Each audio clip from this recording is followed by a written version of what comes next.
Bonjour à toutes et à tous et bienvenue dans Entre elles. Je m'appelle Tombani Kouloufoua et j'ai décidé de lancer ce podcast pour partager avec vous des profils et des itinéraires de femmes du monde. Dans ce podcast, vous écouterez des femmes donc parler entre elles avec bienveillance et empathie de leurs histoires personnelles et de leur parcours professionnel. J'espère que ces femmes vous inspireront par leur passion et leur implication dans leurs projets, où qu'elles soient dans le monde. Je suis très heureuse de vous retrouver pour un épisode sur le format traditionnel d'Entre elles, après une pause qui s'est prolongée un peu plus longtemps que prévu. Pour être tout à fait transparente avec vous, je suis arrivée à un stade où cette plateforme que j'ai créée et qui est tellement importante pour moi et pour nombre d'entre vous, a pris beaucoup d'ampleur, ce qui a demandé des ajustements qui sont en cours de mise en place. Je vous en dirai plus sur ce sujet très bientôt. Pour l'heure, je vous souhaite la bienvenue dans la 3e saison du podcast Entre elles. J'espère que vous avez passé un bel été et que vous abordez la rentrée en toute sérénité. Je suis extrêmement fière de ce premier épisode, à la fois touchant et très cérébral, à l'image de ma première invitée de la saison. J'accueille Aïda Moudachirou-Rebois, Senior Vice President et Chief Marketing Officer chez MAC Cosmetics à New York. Aïda fait partie de cette fameuse C-suite, le niveau de management le plus élevé dans une organisation et donc le plus difficile à atteindre. Dans cet épisode, elle nous parle de son éducation, de ses valeurs, de sa carrière, des transformations profondes qu'ont connues le marketing ces dernières années, des évolutions à venir, de solidarité, de communauté et enfin de réussite. Je vous invite à écouter ce fantastique épisode enregistré à distance entre Londres et New York.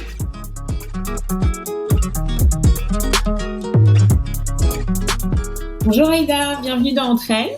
Bonjour Tombani, merci de me recevoir.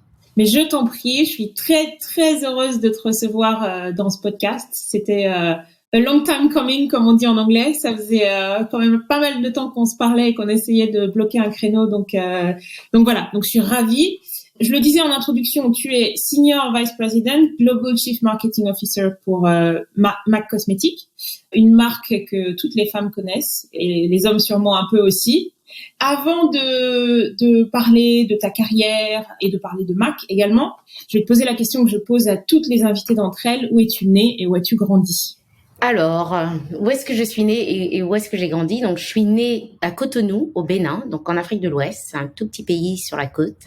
Je sais que pour tes auditrices et tes auditeurs, ce n'est pas besoin de préciser, mais déjà arrivé de voyager au Maroc et les gens disent mais c'est où le Bénin en fait ? Donc du coup maintenant je précise. J'ai grandi au Bénin jusqu'à l'âge de 14 ans, puis j'ai déménagé en France, à Paris en fait. Donc j'ai déménagé toute seule sans mes parents, j'étais à l'internat. Donc voilà, où j'ai grandi. Ensuite, j'ai passé un peu de temps au Canada, aux États-Unis, en Angleterre. Voilà, j'ai vécu un peu partout. Alors, je voudrais qu'on s'attarde un peu sur cette période où tu arrives en France. Donc, tu quittes le Bénin à 14 ans, tu le disais, sans tes parents. Tu es adolescente, plutôt jeune. Tu me disais que tu arrives dans un milieu plutôt bourgeois et que finalement, tu t'adaptes assez rapidement. Mais aujourd'hui, quand tu y repenses, étant toi-même maman, comment tu regardes cette période ? Ah ouais, non mais ça a été vraiment la thérapie de ma vie et je pense que c'est pas fini. Je pense que c'est une période qui a vraiment été, et c'est pas du tout un cliché, hein, ça a été clé pour plusieurs raisons. Une, c'est une période qui s'est passée en pleine adolescence, donc c'est un moment où en fait on est en train de se chercher en tant que personne, en tant qu'être humain, enfant qui devient adulte. Donc on cherche des repères, on cherche à se construire. C'est une période où quand je pense, en fait, j'ai beaucoup de gratitude, beaucoup de reconnaissance pour mes parents, d'avoir pensé que cette opportunité valait beaucoup plus que ce que eux ils pouvaient m'apporter en me gardant au quotidien à leur côté en Afrique. Donc cette espèce de vision de ce qu'ils pensaient être mieux pour leurs enfants et en même temps de sacrifice parce que mes parents travaillaient au Bénin, ils étaient payés en francs CFA et tout à coup, je devais partir en France avec une zone euro qui était qui était très défavorable en fait comme taux de change. Donc c'était des énormes sacrifices financiers pour mes parents.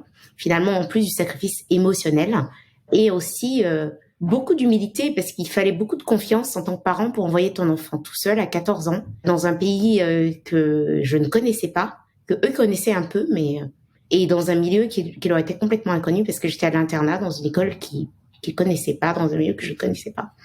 Donc, je dirais que rétrospectivement, j'ai beaucoup de respect, beaucoup de gratitude pour mes parents.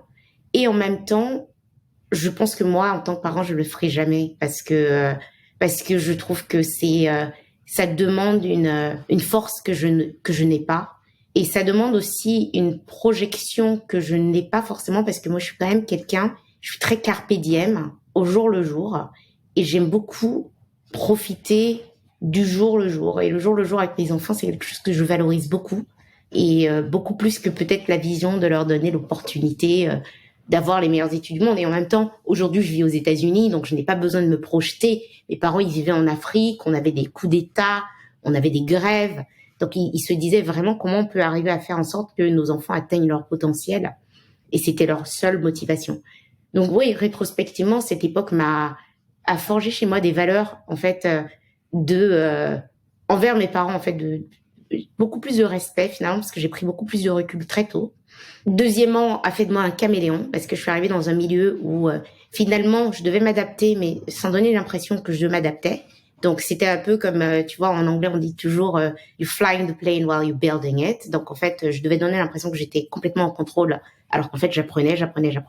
Donc, ça a développé en moi une espèce d'empathie que je devais peut-être avoir déjà, mais finalement, tout chakra ouvert, toujours en alerte à essayer de comprendre ce qui se passait, essayer d'interpréter. Ça a fait de moi un citoyen du monde entier. Et je pense aussi que c'est grâce à cette opportunité que je suis aujourd'hui où je suis professionnellement.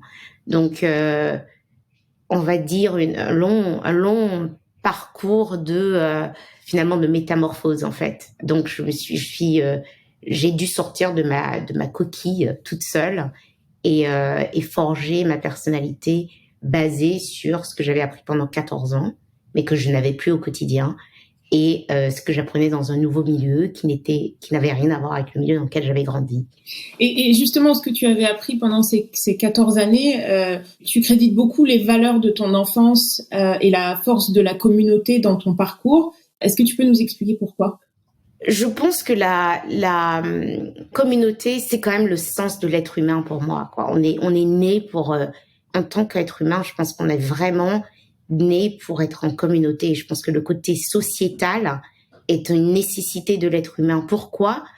C'est une espèce de système de support et d'entraide qui fait que tu es plus empathique, tu es moins égoïste, moins centré sur toi-même et plus centré sur à la fois tes besoins, mais comment tes besoins en fait impactent la communauté autour de toi. Tu élèves en fait un peu ta connaissance. Ta communauté est très diverse finalement, même si finalement tu peux te dire que ta communauté, moi la communauté dans laquelle j'ai grandi, elle n'est pas très diverse. Donc je suis Yoruba, c'était plutôt une communauté Yoruba avec beaucoup d'amis qui venaient d'autres ethnies au Bénin, mais tu vois une communauté qui était très ancrée sur des valeurs qu'on partageait beaucoup. Et finalement, comment tu transportes ça dans le monde d'aujourd'hui ? Je dirais que la métaphore la plus forte pour moi, c'est l'arrivée du Web 2.0, qui est le social media. Aujourd'hui, on est capable de former notre communauté sur LinkedIn, notre communauté sur Instagram, notre communauté sur TikTok. C'est des gens qu'on a envie d'écouter, c'est des gens qu'on a l'impression qui nous ressemblent ou qui peuvent nous apporter quelque chose. Et pourquoi on fait ça, y compris dans un monde dématérialisé ? Parce que finalement, en tant qu'être humain, on a besoin de cette communauté. Donc, ça, c'était sur la communauté. Après, sur les valeurs, en Afrique, il n'y a pas plus fort que les valeurs de la famille et les valeurs de la solidarité. Donc, la famille ne se définit pas par le sang, mais elle se définit justement par la communauté. Et le fait qu'on appelle tous les amis de nos parents tonton, tata, ce n'est pas une anecdote, en fait. C'est vraiment la façon dont on voit notre communauté. Donc, ces valeurs de solidarité, ces valeurs d'entraide, ces valeurs de respect de ceux qui nous ont précédés dans la vie, par leur expérience, par leur parcours, etc., sont des choses que moi, je n'avais pas, en fait, quand je suis arrivée en France. Ça n'existait pas dans le milieu dans lequel j'étais, qui était un milieu assez snob. Donc, je dirais, tu pars d'un milieu très communautaire, tu arrives dans un milieu français un peu snob, où finalement, c'est l'individu qui prévaut au-delà de la communauté. Et moi, l'attachement que j'avais à cette communauté m'a aidé à me construire, parce que finalement, je me suis dit, la première chose qu'il fallait que je fasse, c'était de reconstruire ma propre communauté. Donc, les amis dont j'étais proche, et très rapidement, en fait, ces amis-là m'invitaient chez eux le week-end, je rencontrais leurs parents, je partais avec eux en vacances. Donc, j'ai pu reconstituer cette espèce de famille qui me manquait finalement. Donc, grâce à ce que j'avais appris dans ma tendre enfance et le fait que j'ai été consciente que quand tu avais l'embrasse d'une communauté, tu étais un être beaucoup plus fort. Donc, ça a été la première chose que j'ai reconstruite. Je me suis pas recroquevillée sur moi-même. Je suis allée vers les autres et j'ai essayé de reconstruire quelque chose, un espèce de réseau, en fait, qui allait me permettre de trouver une espèce de confort et de sécurité que je n'avais plus parce que je n'étais plus avec mes parents. Je voudrais rebondir sur quelque chose que tu as dit un peu plus tôt. Moi, je dis souvent que quand on grandit en Afrique dans un milieu plus ou moins favorisé, on est souvent très conscient de son privilège et qu'on a parfois tendance à se mettre beaucoup de pression. Est-ce que tu t'es senti une obligation de réussite du fait justement du sacrifice que tu mentionnais plus tôt de tes parents qui t'ont envoyé à l'étranger très tôt pour qu'ils aient un sacrifice financier et émotionnel aussi finalement? Mais complètement. En fait, en Afrique, l'ascension sociale est encore très concrètement visible. Moi, mes parents, ma mère est médecin, elle est pédiatre, mais ses parents ne savaient ni lire ni écrire. Donc, la différence entre d'une génération à l'autre est beaucoup plus visible. Dans un même quartier, des gens habitent dans des maisons qui sont complètement fermées, avec la clim, un jardin, l'électricité, l'eau courante. Et à côté, tu as des terrains qui sont dénudés où des gens habitent et se fournissent avec de l'eau du puits, s'éclairent à la bougie. Donc, en fait, la réussite ou la différence sociale est visible au quotidien. Mais parce qu'encore une fois, on est dans une communauté, on n'ignore pas ses voisins. On parle avec eux, on joue avec eux, on va chez eux, ils viennent chez nous, on échange, on leur donne ce qu'on peut donner, etc., etc. Donc, quand on est dans ce milieu, et en plus, moi, mes parents, ma mère, qui est pédiatre, qui voyageait de village en village et qui voyait des enfants qui n'avaient rien, qui mouraient de malnutrition au XXe ou XXIe siècle, et qui rentrait le soir et nous voyait parfois refuser un peu un repas, elle nous disait toujours, elle nous rappelait toujours notre privilège. Et parce qu'on était privilégiés, elle voulait qu'on sache que il était absolument hors de question pour elle qu'on fasse la fine bouche parce qu'on aime moins cet aliment, on aime plus cet aliment, etc. Elle dit, je peux comprendre que vous ayez des préférences, mais dans ma maison, vous mangez ce que je mets sur la table parce que le voisin d'à côté n'a peut-être pas ce privilège et vous pouvez aller voir et constater par vous-même si ce n'était pas quelque chose qui était complètement lointain ou pas du tout concret. Donc, pour toutes ces raisons-là, et parce que même si mes parents avaient plutôt réussi par rapport à certains de nos voisins, nous envoyer en France, c'était quand même un sacrifice pour eux. Donc pour moi, évidemment, financièrement, et la confiance qu'ils avaient mise en moi aussi, de me dire à 14 ans, tu fais confiance, on t'en laisse tout seul, sans supervision autre que la supervision d'un internat qui, pour ceux qui ont été à l'internat, tu peux faire ce que tu veux quand même à l'internat. Donc je trouvais que c'était une confiance qui était tellement forte que je ne pouvais pas la détruire. J'avais l'impression que j'avais le devoir de leur donner raison, d'avoir eu confiance en moi, d'avoir investi en moi, d'avoir voulu se dire, on t'envoie parce qu'on voudrait que tu réalises ton potentiel, leur montrer que finalement j'avais ce potentiel et que je voulais le réaliser. Donc absolument, je me suis jamais posé la question, je me suis toujours donné comme un devoir de réussir, ne serait-ce que pour honorer le sacrifice qu'ils faisaient, honorer la chance que j'avais par rapport à la moyenne des gens qui étaient autour de moi et pouvoir à mon tour donner en retour à des gens qui n'avaient pas cette chance. Alors du coup, dans le système scolaire français, la voie royale, c'est une classe préparatoire et une grande école de commerce. C'est exactement le parcours que tu as suivi. Tu es diplômé de l'ESSEC et d'un MBA de l'Université d'Ottawa. Au terme de tes études, quelle est ton ambition? Alors, en termes de mes études, mon ambition, elle était de rembourser ma bourse. Complètement. Donc, mes parents m'ont envoyée en France étudier. Je suis arrivée au lycée. Après mes 3 années de lycée, j'ai eu la chance de pouvoir décrocher une bourse, en fait. Et pour moi, c'était un soulagement, cette bourse, parce que j'étais là, mes parents vont arrêter le sacrifice. J'ai encore 3 autres frères qui arrivent derrière moi. Ils ont plus à s'occuper de moi. Ils peuvent continuer maintenant la même chose avec mes frères. D'accord?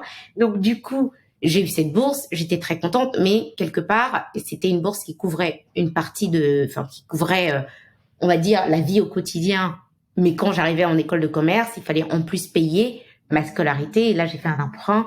Et donc, du coup, quand je suis sortie d'école, je n'avais qu'une envie, c'est de me débarrasser de cet emprunt.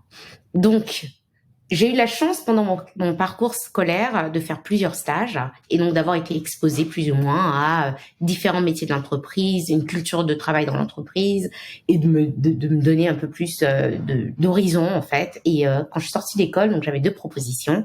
J'avais L'Oréal et puis j'avais Athé Kearney.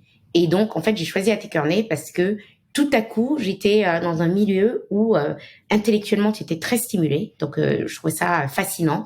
Tu travaillais avec des gens qui étaient beaucoup plus gradés que toi. Donc, tu travaillais directement avec le client et le client, il pouvait être DAF de l'entreprise. Et toi, tu étais encore juste junior, number cruncher, etc. Mais surtout aussi, il payait assez bien. Je savais que si je faisais ça, en 6 mois, je pouvais complètement me débarrasser de mon emprunt scolaire. Et en fait, au bout de 6 mois, je me suis rendu compte qu'en fait, je travaillais beaucoup trop. Et à 50% du temps, les sujets ne m'intéressaient pas parce que quand tu es junior, en entreprise de conseil, tu passes de client en client, de secteur en secteur avant de te spécialiser. Donc, les managers choisissent ce qui est disponible et pas forcément en fonction de ce que tu as envie de faire. Donc, autant j'ai commencé par le retail, c'était super intéressant, c'était une stratégie de repositionnement des Galeries Lafayette par rapport au BHV, donc ça, c'était super intéressant. Très rapidement, je me suis retrouvée sur Air Liquide, à travailler sur les turbines à gaz et les valves. Et là, c'était un peu plus douloureux, quoi. Donc, je me suis dit, oula. Et donc, L'Oréal faisait des check-ins de temps en temps, voulait savoir si je voulais revenir, etc. Et un jour, donc, du coup, j'ai discuté avec eux. Ils m'ont dit, mais pourquoi tu viendrais pas passer les entretiens dans la division des produits de grande consommation? Parce que tu as fait ton stage en luxe et on a bien compris que le manque de données et de data dans le luxe te dérangeait. Ce qui, à l'époque, en fait, effectivement, personne ne parle de data. Aujourd'hui, tout le monde parle de data, mais je te parle il y a 20 ans. Donc, le manque de data te dérangeait, tu as l'impression que tu peux pas contribuer, tu peux pas ajouter de la valeur. En CPD, en produit de grande consommation, on a plus de data, tu peux ajouter plus de valeur, etc. Donc, je suis rentrée, j'ai passé 5 entretiens, je suis ressortie avec un job. Et donc, voilà, donc c'est comme ça que j'ai commencé à travailler. Et quand j'ai fini, en fait, c'était super. Donc, ça s'est bien goupillé et tout. Mais en fait, j'ai commencé à travailler en marketing. Mais en fait, à l'époque, je ne savais pas ce que c'était que le marketing. Parce qu'en école de commerce, tout est très théorique, les gens viennent, ils t'expliquent ce qu'ils font et tout, mais finalement, tu ne sais pas trop ce que ça va donner. Donc, c'est compliqué de te dire, je veux faire carrière ici et là, c'est ce que je veux faire. Et je suis contente d'avoir gardé un peu cet esprit ouvert et d'être plutôt allée en fonction de, voilà exactement le job qu'on t'offre, voilà ce que ça veut dire, rencontre les personnes avec qui tu vas travailler et vois comment tu accroches avec ces personnes-là. Et c'est comme ça que j'ai commencé, en fait, donc chez L'Oréal, et franchement, je l'ai pas regretté. Oui, parce que tu l'as tellement pas regretté que tu es resté 15 ans. Et donc, tu as occupé plusieurs postes. Et là, je vais t'emmener sur le terrain du leadership, puisque tu as été manager de plusieurs équipes. Si tu devais décrire ton style de leadership, qu'est-ce que tu dirais? Et est-ce que ton style a évolué au fil du temps? Ouais, en fait, donc j'ai eu la chance de passer 15 ans chez L'Oréal. Ensuite, j'ai passé 3 ans chez Johnson & Johnson et je suis chez MAC. Évidemment, mon style de leadership a évolué en fonction des boîtes, en fonction de l'expérience que j'accumulais au fur et à mesure et aussi le fait que j'ai travaillé en France, mais que j'ai aussi travaillé au UK, j'ai travaillé aux États-Unis. Donc, tu dois t'adapter à des cultures différentes. Mon style en tant que leader, je veux dire que je me considère comme un chef d'orchestre, en fait.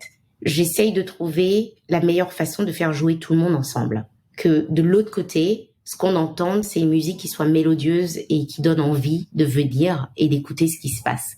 Parce que je pense que le plus important quand tu leads, c'est d'arriver à comprendre, déjà de comprendre que tu ne peux pas tout savoir, qu'il y a des gens dans ton équipe qui sont beaucoup plus doués que toi sur certains aspects de leur boulot, et tant mieux. Et que le plus important, c'est comment tu arrives à les faire travailler ensemble et leur donner l'envie de contribuer sur une vision que toi, tu peux établir. Je pense qu'on me définit souvent aussi comme quelqu'un de fun, beaucoup d'énergie. J'aime bien aussi apporté de la légèreté. J'aime bien que les gens se sentent bien. On n'est pas au bagne, quoi. Je veux dire, on est là pour travailler, bien sûr, mais il faut que ça soit fun.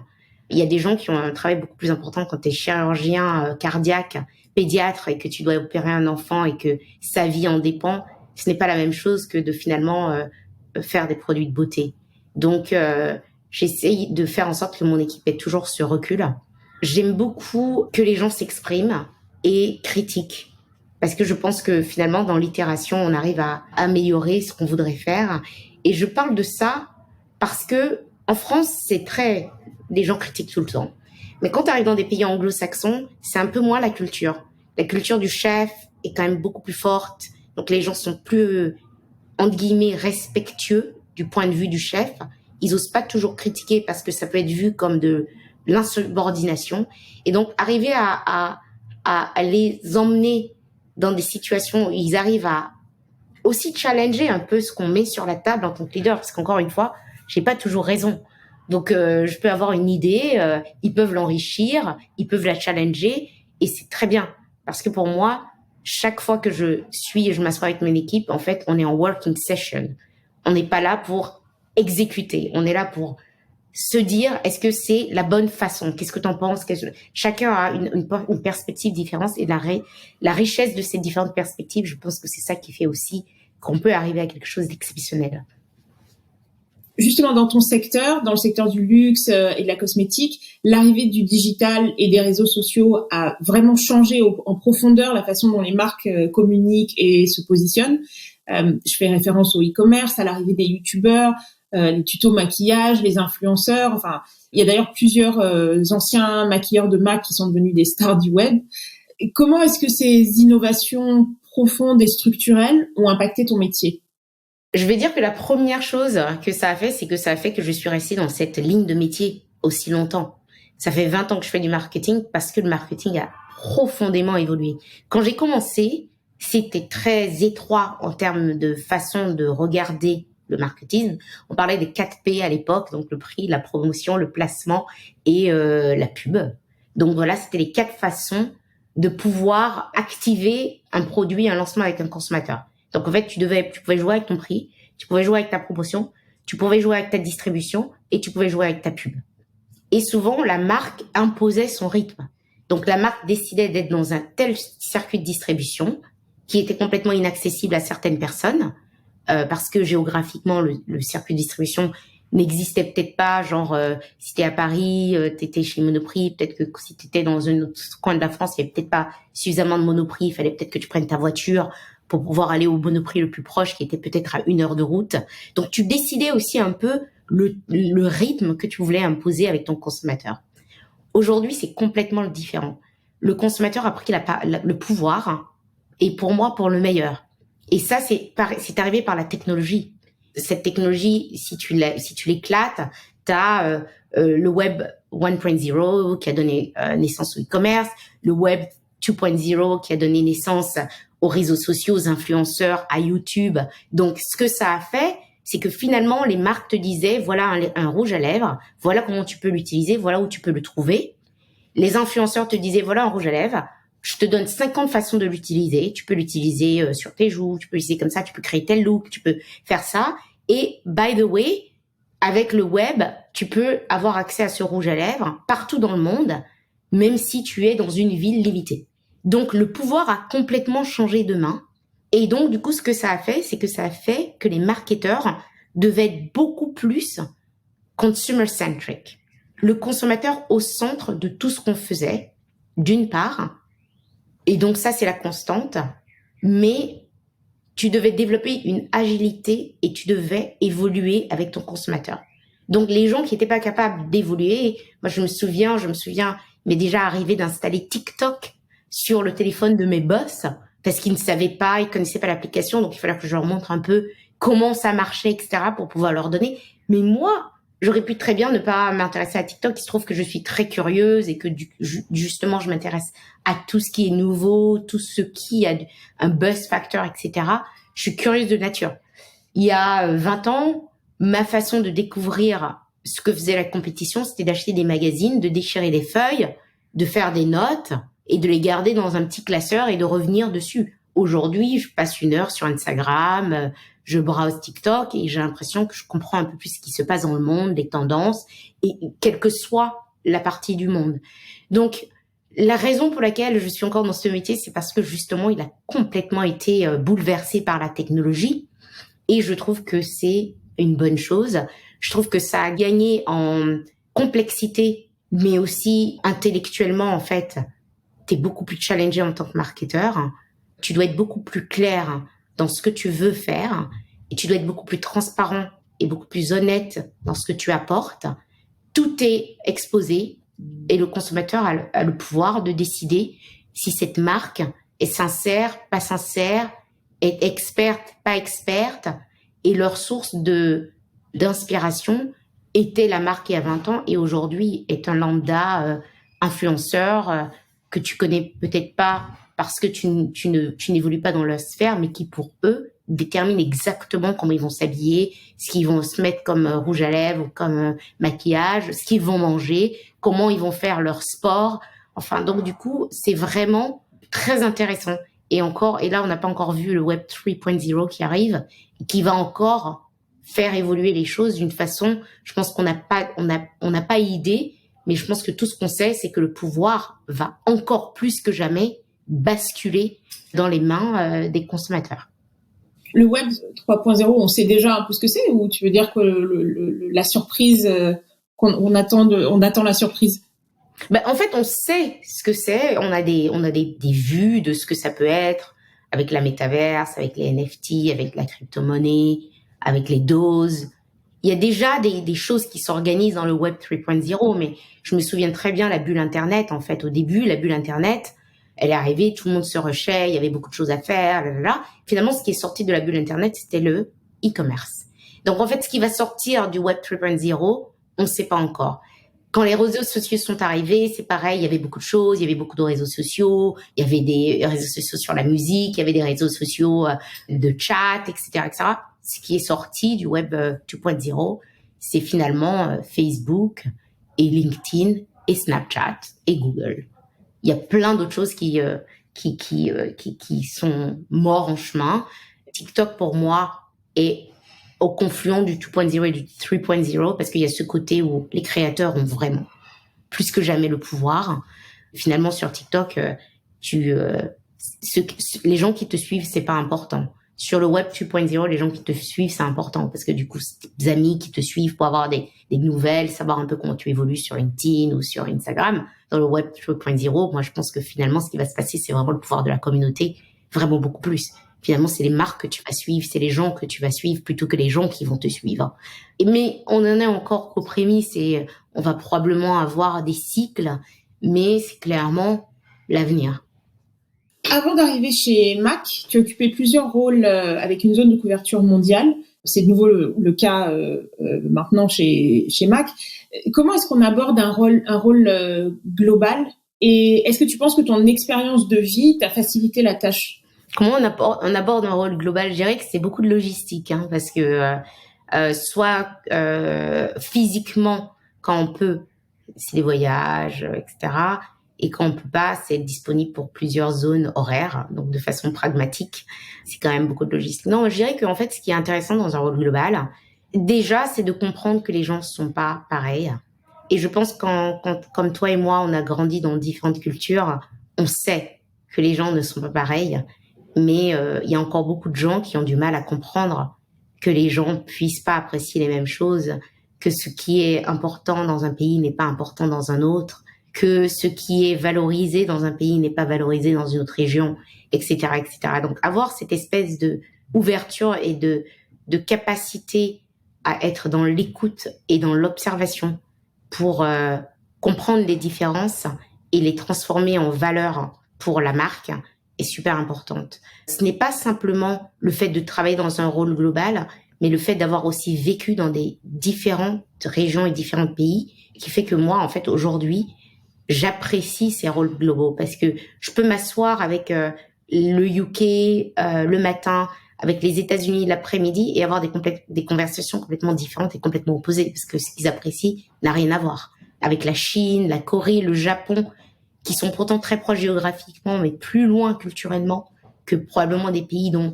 ils sont plus loin. Donc, en fait, avoir cette espèce d'agilité dans l'esprit est très, très importante.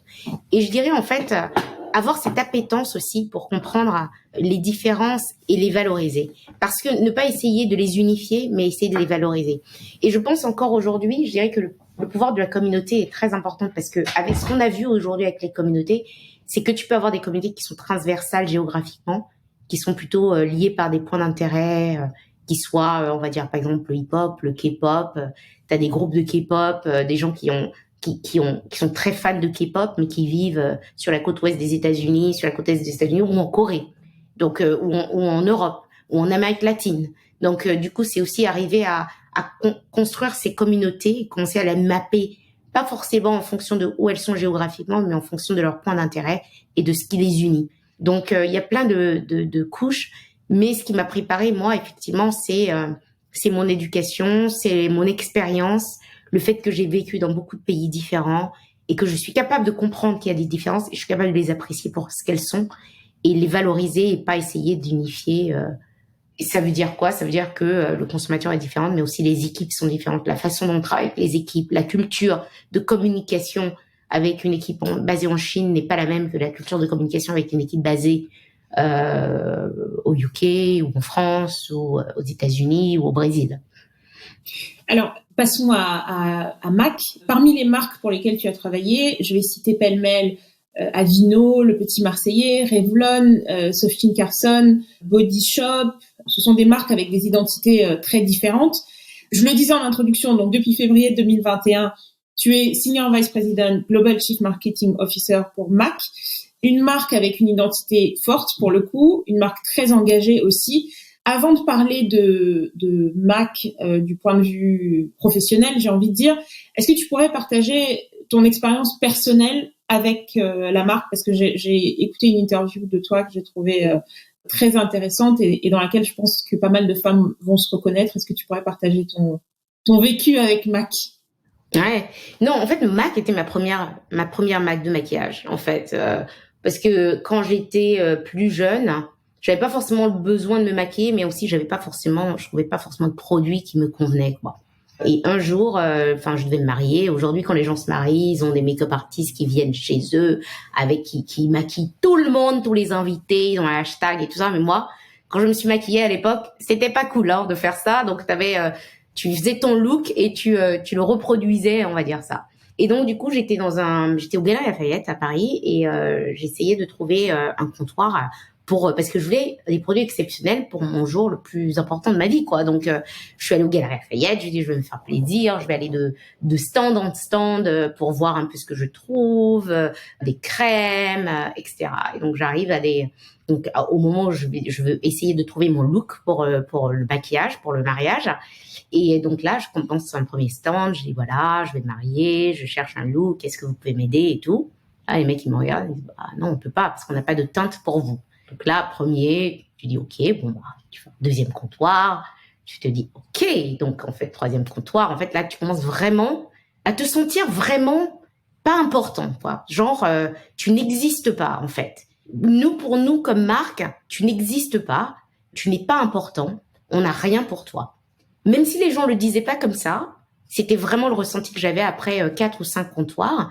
Et là, j'étais vraiment sur le point d'abandonner, un peu défaite et vraiment démoralisée.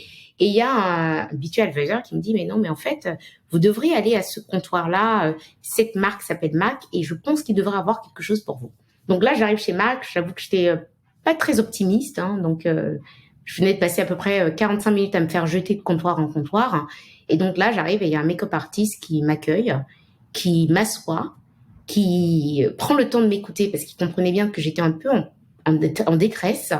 Donc, prend le temps de m'apaiser en essayant de comprendre ce que je voulais, ce que je cherchais, où est-ce que j'allais me marier, à quoi ressemblaient mes robes, etc. Donc là, j'avais 2 mariages. Moi, je devais me marier dans le sud de la France et puis en Afrique aussi. Donc là, j'ai commencé à lui raconter mon histoire parce que mon mari est français.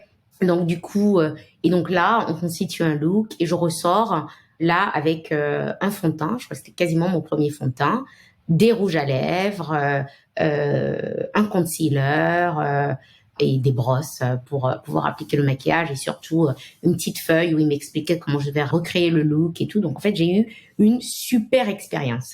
Je suis passée d'une situation où j'étais vraiment à 2 doigts de partir du magasin à j'étais excitée, j'étais contente, j'avais mission accomplie, j'avais mes produits et j'ai découvert une marque qui, moi je connaissais pas, mais la marque, elle avait l'air de me connaître, quoi. Elle avait l'air de savoir un peu, d'apprécier mes besoins et tout ça.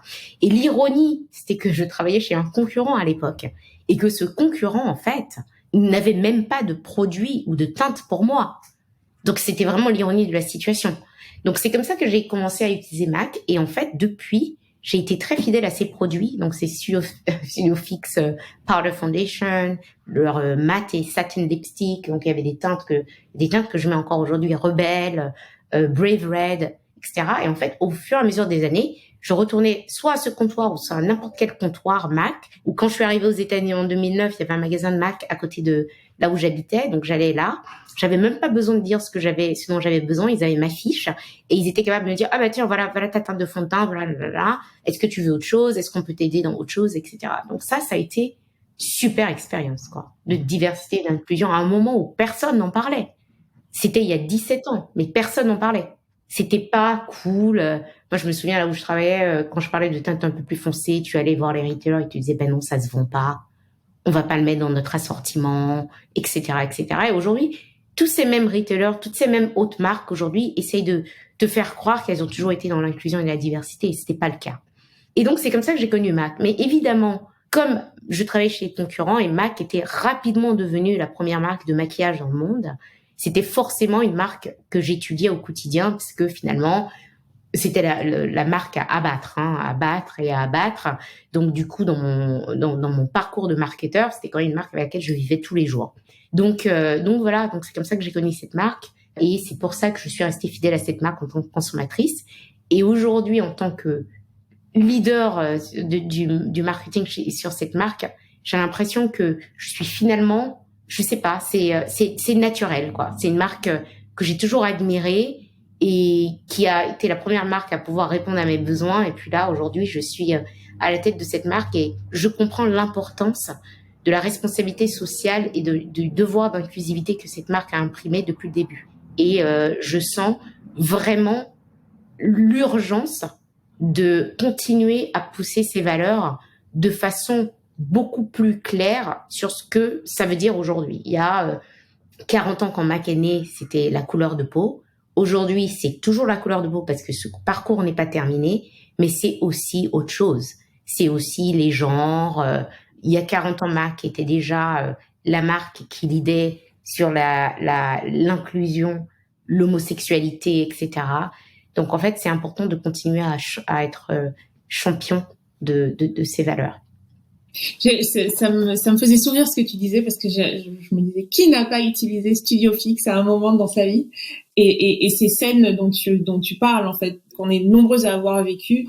Tu es allée voir des marques et effectivement des marques qui aujourd'hui se présentent comme étant championnes de la diversité, etc. et qui n'ont pas toujours été. Ce que je trouvais intéressant à l'époque aussi, c'était que une grande partie de ces marques en fait étaient distribuées aux États-Unis pour le coup des teintes qu'elles ne distribuaient pas en Europe. Bon, ça on va pas se rentrer dans cette discussion, mais c'est quelque chose que je trouve assez intéressant, tu vois, que pour le coup, ils refusaient absolument d'apporter de la diversité en Europe, alors qu'aux États-Unis, ils avaient finalement pas vraiment le choix en réalité.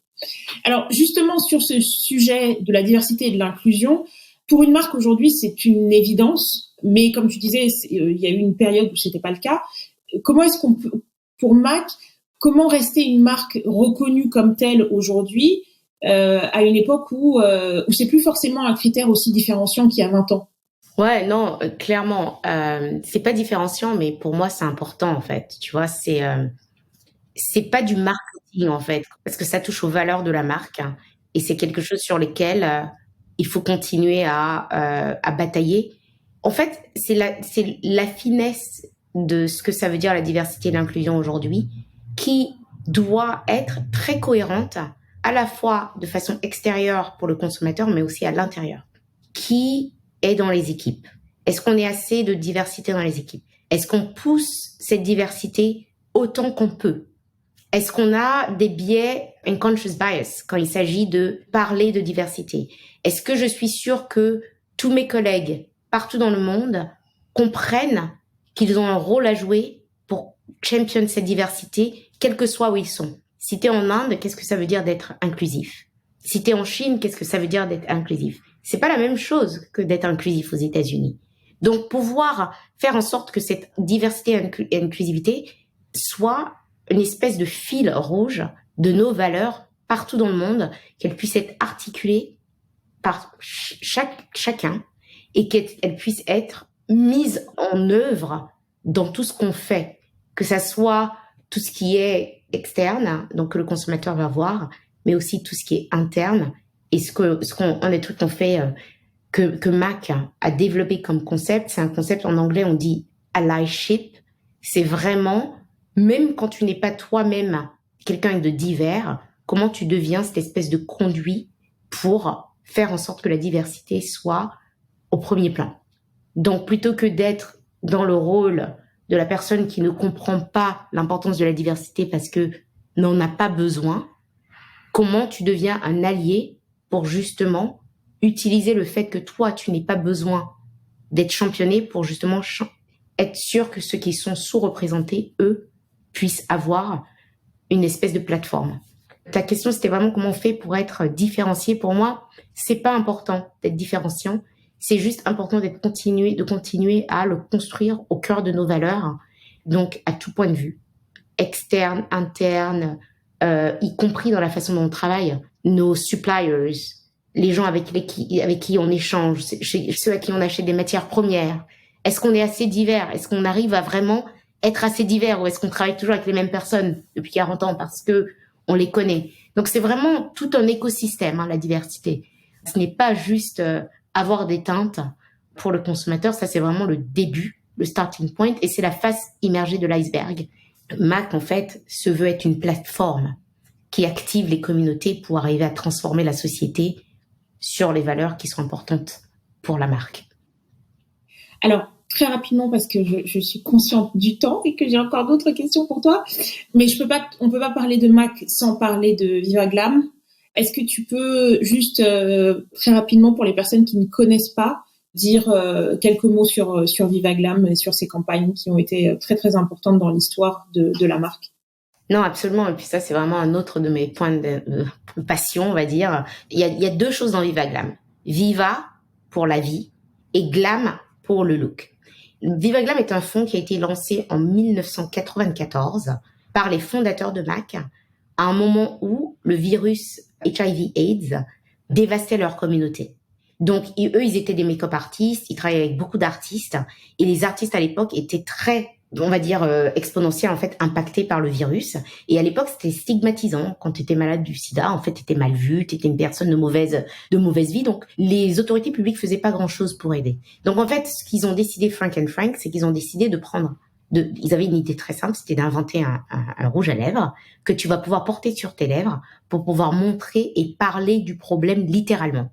Et 100% de la valeur de ce lipstick, donc si on vend le lipstick pour 25 € sont donnés au fonds Viva Glam qui va pour aider à supporter, soutenir, donc que ça soit donner de la nourriture, aider pour les frais au quotidien, payer les loyers, etc., de gens qui vivaient avec le virus du sida à l'époque, parce que ces gens-là perdaient leur boulot, ils pouvaient plus manger à leur faim, etc., etc.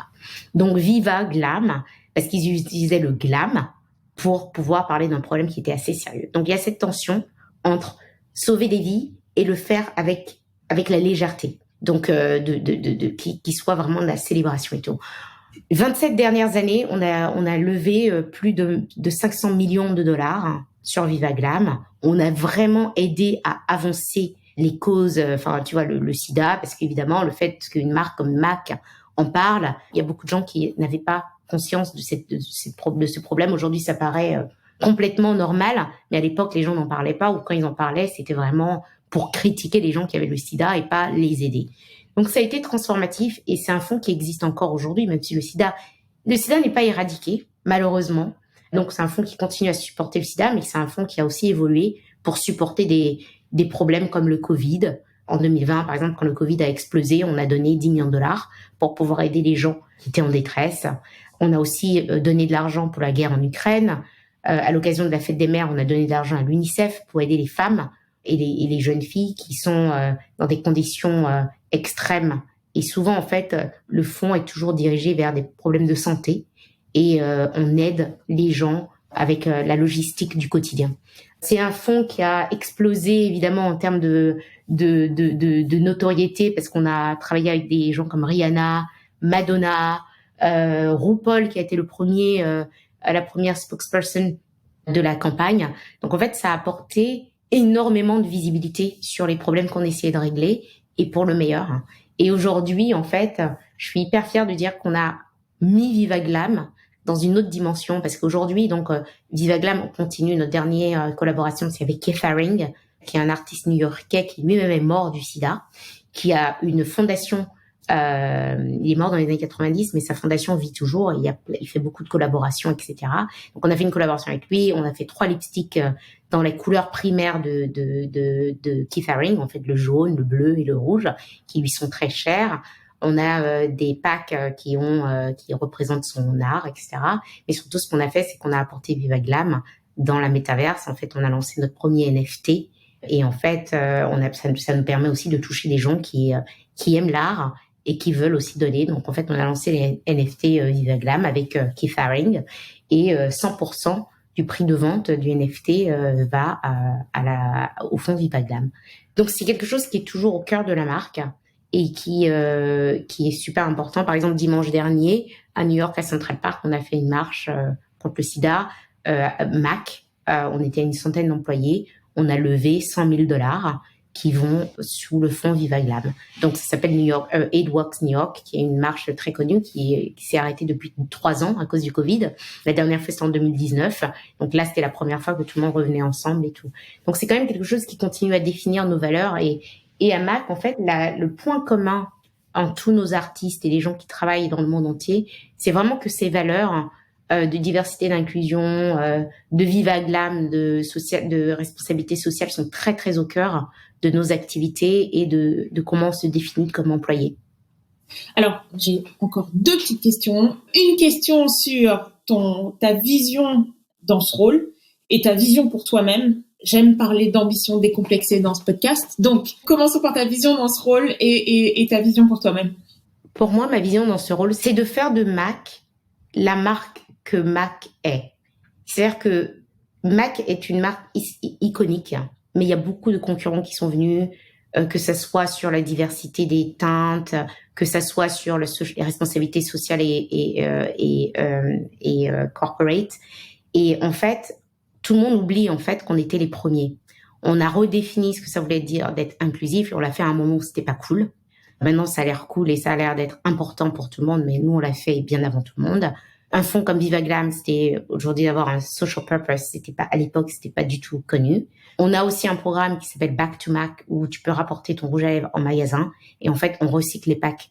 Et Back to Mac a 30 ans. Donc, c'était encore à l'époque où c'était pas vraiment une nécessité. Donc, c'est une marque qui est très avant-garde et c'est d'être sûr que on arrive à continuer à pousser les limites de ce qu'on accomplit dans un contexte qui évolue très vite et le faire avec évidemment l'authenticité qui nous sied, mais de le faire aussi de façon à ce que les consommateurs comprennent qui on est et que dans certains pays, en fait, c'est très clair qui on est. Dans d'autres pays, il faut qu'on le rappelle. Et quand je dis il faut qu'on le rappelle, c'est pas forcément aux consommateurs, c'est aussi à nos employés, etc., etc. Donc, ma vision pour MAC, c'est de continuer à dominer les conversations et à transformer la société, en fait, sur des sujets que la société n'est pas encore prête à attaquer, comme on l'a fait depuis le début, avec la diversité, avec la sustainability, Back to MAC, et avec l'inclusion, Viva Glam et le Give Back.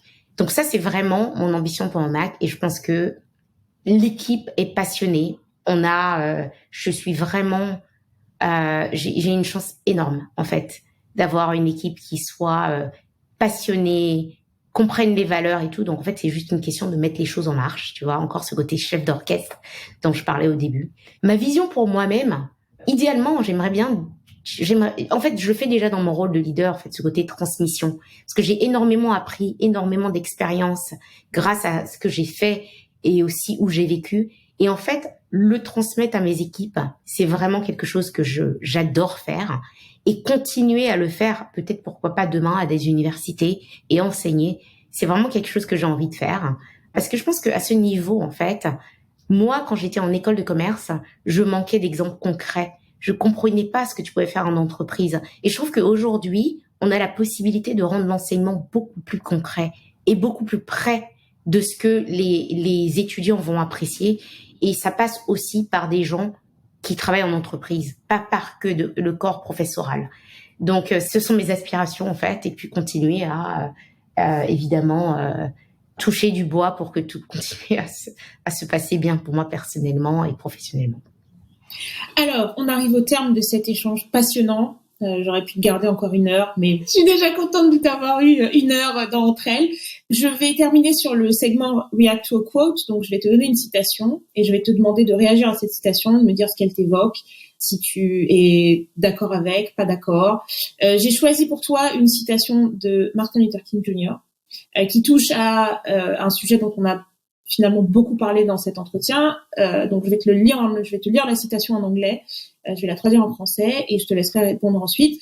An individual has not started living until he can rise above the narrow confines of his individualistic concerns to the broader concerns of all humanity. Alors, ce n'est pas une traduction littérale. Un individu n'a pas vécu tant qu'il n'est pas parvenu à s'élever au-delà des limites étroites de ses préoccupations individualistes au profit des préoccupations plus larges de toute l'humanité. En gros, cette citation de Martin Luther King, pour moi, elle est exactement ce que Mac est. Le sens de ce qu'on appelle le purpose de Mac, et la raison pour laquelle je travaille chez Mac, c'est on utilise le pouvoir de la communauté pour transformer la société sur des sujets, y compris sur des sujets qui ne sont pas populaires, qui sont stigmatisants. Et je trouve que dans ce que Martin Luther King dit, il y a ce côté, la communauté avant l'individu, ou l'individu au centre de la communauté, mais au service de la communauté et la communauté au service de l'individualité, que j'aime beaucoup et que je trouve qui est vraiment vrai. En tout cas, c'est comme ça que l'être humain devrait évoluer. Et c'est vrai qu'aujourd'hui, quand on regarde le monde et qu'on regarde ce qui se passe autour de nous, quand ce sens de la communauté est perdu, on est dans des situations comme on est en Ukraine, on est dans des situations comme on est dans d'autres pays du monde, parce que c'est le pouvoir de l'individu qui veut prévaloir. C'est finalement le pendant politique, mais finalement, ce pendant politique, c'est un peu l'extrême. Et au quotidien, si on travaille tous pour être une communauté, on ne devrait pas arriver à cette extrémité. Parce que c'est d'abord l'humanité qui nous unit et qui nous définit. Et cette humanité partagée, elle s'exprime par la communauté pour moi. Un grand merci, Aïda, pour ta participation à Entre elles. Je suis vraiment, vraiment très heureuse de t'avoir reçue. Un énorme merci à toi de m'avoir invitée et ravie de t'avoir rencontrée, ravie d'avoir pu échanger avec toi. Et merci pour tout et merci pour tes questions très pertinentes aussi. Merci à Aïda pour cet échange extrêmement enrichissant, pour la finesse de son analyse et sa simplicité. Je lui suis également reconnaissante d'avoir partagé avec nous la meilleure définition de la diversité et de l'inclusion qu'il m'ait été donné d'entendre. Sa vision holistique et la justesse de ses propos font d'elle sans aucun doute l'une des personnalités à suivre dans les années à venir. Merci à vous qui continuez d'écouter et de soutenir Entre elles. Comme toujours, n'hésitez pas à me faire part de vos avis, de vos suggestions sur les réseaux sociaux, par email et pensez également à nous laisser des commentaires et le maximum d'étoiles sur les plateformes d'écoute. Je vous retrouve dans 2 semaines pour un nouvel épisode d'Entre elles et le dernier mercredi du mois sur la chaîne d'Entre elles pour le podcast des leaders d'Afrique. À bientôt!